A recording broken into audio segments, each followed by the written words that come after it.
میری نظر میں ایسے کوئی 3 لوگ ہیں یا 3 شخصیات آپ کہہ لیں جو کہ زندگی میں ترقی نہیں کر سکتی۔ کون سے ہیں؟ سب سے پہلا وہ شخص ہے جو کہ نہ حال میں وہ نہیں رہتے، یعنی کہ پریزنٹ میں نہیں رہتے، یا وہ ماضی میں رہتے ہیں یا وہ مستقبل میں رہتے ہیں۔ کوئی بھی چیز کو پانے کے لیے یا سکسیس حاصل کرنے کے لیے پریزنٹ یعنی یہ جو لمحہ ہے اس میں رہنا بہت ضروری ہے۔ ہمارا جو ماضی ہے وہ ایک ہمارے سائے کی طرح ہے، ہم سائے کے پیچھے بھاگ رہے ہیں۔ اکثر کہتے ہیں وہ کل یہ ہوا تھا تو یہ ہو جائے گا۔ ماضی کو مستقبل کے ساتھ لنک کرتے ہیں۔ مستقبل کس نے دیکھا ہے؟ ہمیں تو نہیں پتہ، وہ تو ایک وہ سورج ہے جو ابھی نکلا ہی نہیں۔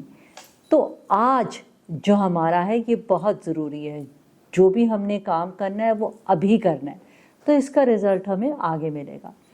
دوسرا، پروکریسٹینیشن وہ لوگ ہوتے ہیں جو سست ہوتے ہیں، ڈیلے کرتے جاتے ہیں چیزوں کو، ان کو بہت عادت ہوتی ہے، وہ کہتے ہیں ابھی تو بہت ٹائم پڑا ہے، کل کر لیں گے۔ پھر جب کل آتا ہے وہ کہتا ہے ابھی تو ہم بہت تھکے ہوئے ہیں، ابھی تو ہمارے پاس بالکل ٹائم نہیں ہے، پرسوں کر لیں گے۔ یعنی ان کا کل پرسوں کبھی ختم ہی نہیں ہوتا، وہ ڈیلے کرتے جاتے ہیں چیزوں کو، کبھی سستی میں آپ کہہ لیں، لیزینس میں، بیکاز ان کو بہت ہوتا ہے ٹالنے کا۔ یہ لوگ محنت نہیں کر پاتے کیونکہ یہ اتنے سست ہو جاتے ہیں کہ بستر سے نہیں اٹھیں گے، یا ہے تو کھانے پینے میں دھیان لگا رہے گا، لاپرواہ ہو جاتے ہیں، تو اس کو ہم پروکریسٹینیشن کہتے ہیں۔ تیسرا، وہ لوگ جو ڈینائل میں رہتے ہیں۔ ڈینائل میں کون سے لوگ ہوتے ہیں؟ جو اپنے آپ کو بہت کوئی چیز سمجھتے ہیں اور سمجھتے ہیں کہ ہم تو پرفیکٹ ہے۔ پرفیکٹ کوئی شخص نہیں ہوتا سوائے اللہ کی ذات کے، ہم میں کوئی نہ کوئی مسٹیکس ہوتی ہیں۔ دیکھیں، جب آپ ایک ڈینائل میں ہوتے ہیں اور یہ کہتے ہیں کہ ہم میں تو کوئی خامی ہے ہی نہیں، تو آپ جب یہ ریئلائز ہی نہیں کریں گے کہ آپ میں کوئی مسٹیک ہے تو آپ آگے کیسے چل پائیں گے؟ دیکھیں، جب ہم دوسروں کو بلیم کرتے جائیں گے تو کیا ہوگا؟ کسی چیز کا حل تو نہیں ملے گا اور چیزیں وہیں سٹک رہیں گی، اور ہم کہیں گے دیکھا کوئی چیز تو ٹھیک ہوتی نہیں ہے۔ تو یہ غلط ایٹیٹیوڈ ہے۔